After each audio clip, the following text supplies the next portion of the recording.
Welcome my tipsters and tricksters to another video on my channel. In this video we're going to be going over how to get your YouTube stream that's going through Streamlabs to the best possible quality you can get it to. And make sure you stick around to the end because there's a secret tip that not many people. Let's not make it more complicated and jump straight into it. So here we are on our Streamlabs dashboard, our editor's dashboard, and this is where you're going to start before we go through any of the settings. So to start off with, just to get a few things in order, you just kind of want to figure out how you're going to go about changing the scenes in between. I don't know, as I've got here live when I'm playing the game, I've got YouTube video. This is obviously when I'll be making a YouTube video, so this is what I got it on currently. I've also got when I'm live and I'm watching YouTube or Twitch, so my face cam's a little bit smaller, and sometimes when you watch somebody playing a game, they've got their face cam just below where mine is now, so I've just put mine a little bit above it, just so my viewers can actually see what their face cam looks like as well. And lastly, I've just got other shenanigans where just a few different random sources and things that you could get up to on your live stream or you could get up to when you're recording. Just quickly as well, I am streaming currently because I'm doing a 24/7 7-day subathon on YouTube. So hopefully gain some subscribers and see where it takes me by the end of the 7 days. Anyway, that aside, we're going to jump straight into the settings. So down the bottom left, just above where you should be signed in. If you're not, it will tell you to sign in. Just above it, settings. Click on settings. We're going to start off with output. This is where you've got all your streaming settings, and this is what is going to impact the quality. So audio tracks, you don't have to worry about that. Your encoder, just make sure it's on the best one. Have a fiddle round when you're live streaming. Go on your phone, check your live stream and see what the quality's like. If it's terrible, switch it up and try a different one. Rate control, I always have that on CBR as I found it to be the best. Next up, we got bitrate. Bitrate is very important for the quality and the pixelation of your live stream. If you're doing it on Twitch, I think they cap it out at 6,000. And if you're doing... Fuck off, Evan. Doing a YouTube video, mate. Fuck, I'm lost now. Next up, we got bitrate. This is the... Bro, I fucking lost track. Oh. Next up, we got bitrate. This is going to have a massive impact on the quality and the pixelation of your stream. So Twitch, I think they cap it out at 6,000, whereas YouTube is a lot higher number.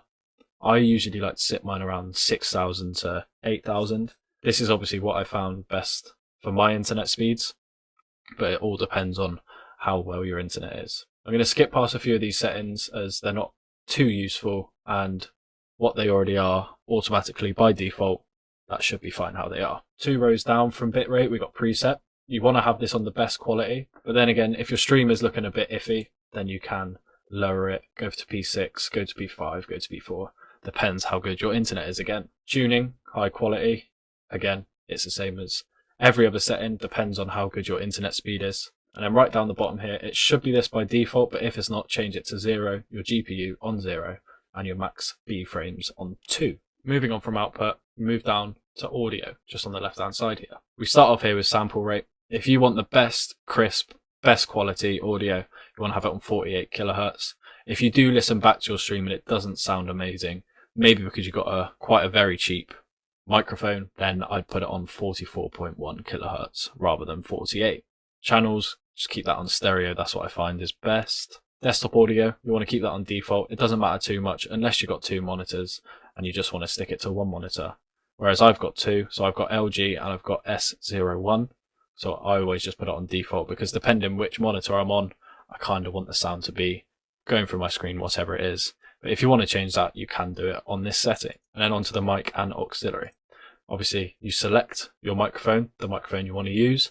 I have a USB microphone or I have my microphone Realtek Audio. So my microphone USB is the USB connected to my webcam, as it does have a built-in microphone.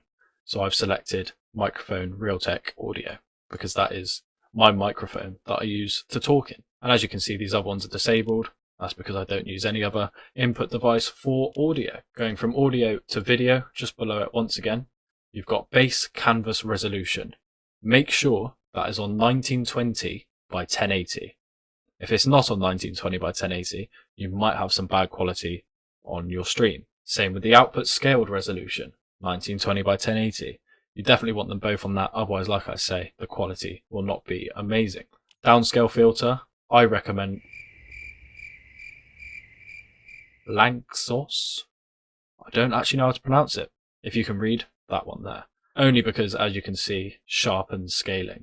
So all it does is define the features of the video that you're trying to output to your stream, and it defines it so it gives it more character and more detail. FPS type, common FPS value, and make sure your common FPS value is on 60 frames per second. And finally, just to finish it off, head down to advanced, scroll all the way to the bottom, and you'll see dynamically change bitrate when dropping frames while streaming.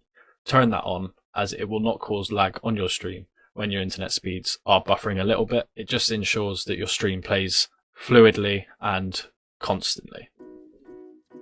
Well, that's it. Yes, we have come to the end, unfortunately. That is all the tips for this video, and this video was all about making your stream the best quality.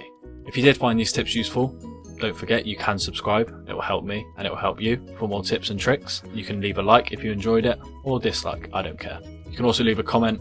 Let me know if you want more stuff like this, more streaming tips and tricks, or you want other content, iPhone tips and tricks, which there's a video out already on my channel about a couple of those, couple of tricks, couple of tips.